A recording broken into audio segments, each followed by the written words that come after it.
Hi everyone, old guy here, and I picked this up at a antique store in Stanton, Virginia, spelled Staunton, say Stanton, and I asked the guy who was selling it, what'd you think, and he went, it's okay, which I think is probably the best summary of this. If you're going to take a different view on a well-known and rather beloved myth, then you'd best show a healthy respect for the source material. I'm looking at you, Rings of Power.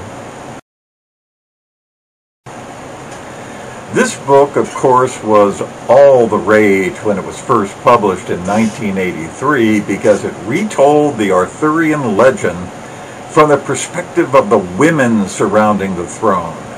Take that, patriarchy! And all the usual suspects praised it for its courageous, anti-Christian, anti-male stance because, woman, hear me roar. But the women of the Mists are the biggest collection of backstabbing, backbiting, jealous, snippy, gossipy, adulterous, hate-filled, conspiring and murderous group ever assembled in a king's court. How are they any different from the men? At least the men of Arthur's court had a code they swore to follow, which made them more or less civilized.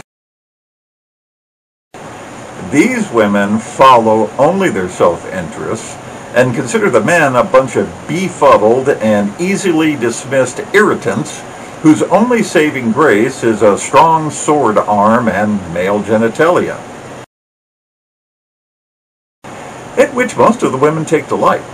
The main story concerns the machinations taken to get Arthur born and on the throne of England after Uther Pendragon dies. Why do they want Arthur on the throne? Well, they need someone not only of royal blood, in this case Uther,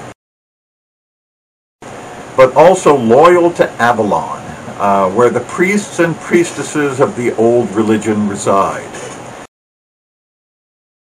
This way, the old ones will have someone who might be able to stem the rise of that pesky Christian religion, which has shown up a few decades after the Romans left. Arthur, he's our man. But first, we have to get Arthur born. In the legend, Igraine is the deceived wife of Gorlios, upon whom Uther has cast covetous eyes, and uses Merlin's magic to invade Gorlios' castle and Igraine, resulting in Arthur. Well, not here. Igraine is much a part of the deception as everyone else. She inexplicably decides Gorlios is a louse because she was forced into the marriage by her mother, Vivian, the Lady of the Lake, even though Gorlios treated her extremely well, and there is just such a sudden, nasty change in her attitude that you've got to feel bad for Gorlios, who seems like a good guy. But hey, she changed her mind, so off we go, and here we have Uther marrying Igraine within an hour or so of Gorlios' death, and thank God for that, because Arthur is showing up right on the edge of everyone wondering if it's Gorlios' or Uther's kid. Uther, of course, thanks to Merlin and disguises, and Igraine's connivance. Morgaine is the Morgan Le Fay we have all come to love, except she's not. Morgan Le Fay is a cruel, powerful sorceress rightfully PO'd over how her father, Gorlios, was treated, and so opposes Merlin's agenda. This Morgaine is a kind of a dolt who really doesn't know what she wants or is supposed to do. She is sent to Avalon to become the next Lady of the Lake, but F's that up beyond belief and ends up wandering around the fairylands for a few years. And oh yeah, ends up burying her brother Arthur's son, was tricked into sleeping with him, don't you know. And then immediately gives her child, Gwydion, you know him as Mordred, away to her aunt for fostering, which is so very different from the raising and grooming of Mordred to serve as Morgan Le Fay's vehicle of revenge that the legend tells us about. Arthur is a bit of a dolt too, so I guess it runs in the family. Lancelot is a roue who Guinevere falls completely in love with, and Arthur encourages a threesome between them to please her and his bestest pal. And what?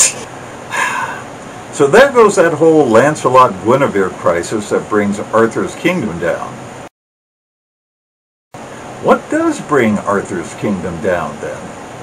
Morgane and her tricks with the Holy Grail.